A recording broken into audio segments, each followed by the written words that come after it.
को लेकर सरगर्मी तेज हो चुकी है और ऐसे में एनडीए की सीट शेयरिंग लगभग फाइनल राउंड में है। चिराग पासवान को भी मना लिया गया है और जीतन राम मांझी को भी मना लिया गया है और ऐसे में अब चर्चा उपेंद्र कुशवाहा को लेकर चल रही है। जो उपेंद्र कुशवाहा लगातार पिछले कई महीनों से 2-3 सीटों को लेकर लगातार पॉलिटिक्स प्रेशर कर रहे थे, सीतामढ़ी सीट को लेकर, जहानाबाद सीट को लेकर, और ऐसे में अब भाजपा ने सभी की सीटें तय कर दी है। भाजपा एनडीए में जो घटक दल है उनकी सीटें लगभग फाइनल हो चुकी है।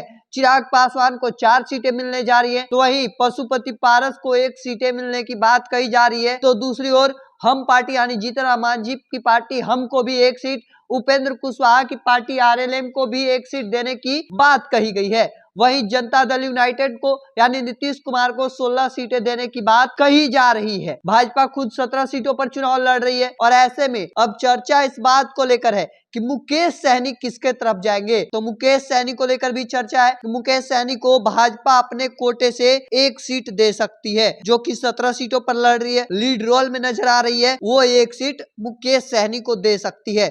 चर्चा इस बात को लेकर भी है कि मुकेश सहनी उसी गठबंधन के साथ जाएंगे जो निषाद आरक्षण की बात करेगा, क्योंकि उन्होंने पूरे बिहार घूम घूम कर निषाद का वोट जो है वो अपने पक्ष में कर लिया है। निषादों से बातचीत करने पर मुकेश सहनी कहते हैं कि निषादों से बातचीत करने पर यह भी आप जानेंगे कि अगर निषादों का कोई नेता है तो वो मुकेश सहनी है। और ऐसे में यह भी देखना दिलचस्प होता है कि क्या औपचारिक तौर पर एनडीए गठबंधन में मुकेश सहनी बने रहते हैं या नहीं, अंदर जाते हैं या फिर महागठबंधन के साथ जाएंगे, यह भी देखना दिलचस्प होगा, क्योंकि निषाद आरक्षण की जो बात करेगा उसी के साथ वो गठबंधन में जाने वाले हैं।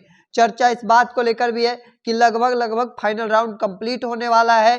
सीट शेयरिंग को लेकर चुनाव की बिगुल कल बज सकती है, चूंकि चुनाव आयोग द्वारा इस बात को लेकर भी सूत्रों से खबर निकलकर सामने आई है कि कल 3 बजे प्रेस कॉन्फ्रेंस किया जा सकता है और उसमें शेड्यूल जो है चुनाव का ऐलान किया जा सकता है। कल चुनाव की बिगुल फूंकी जा सकती है और इसी बीच अब लगभग एनडीए का सीट शेयरिंग कंप्लीट होने वाला है।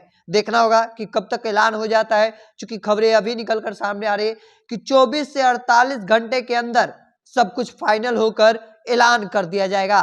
काराकाट सीट उपेंद्र कुशवाहा के खाते में, जबकि चिराग पासवान के खाते में हाजीपुर और इसमें कई अलग अलग सीटें जिसमें खगड़िया और तमाम कई सीटें शामिल हैं। हालांकि यह देखना होगा कि आगे किन किन पार्टियों को कौन कौन सा सीट और कितने नंबर तक लड़ने का ऐलान किया जाता है, यह देखना दिलचस्प होगा। हालांकि आगे क्या कुछ निकलकर सामने आता है, ऐसे ही तमाम अपडेट के लिए देखते रहिए द बिहारी टॉप।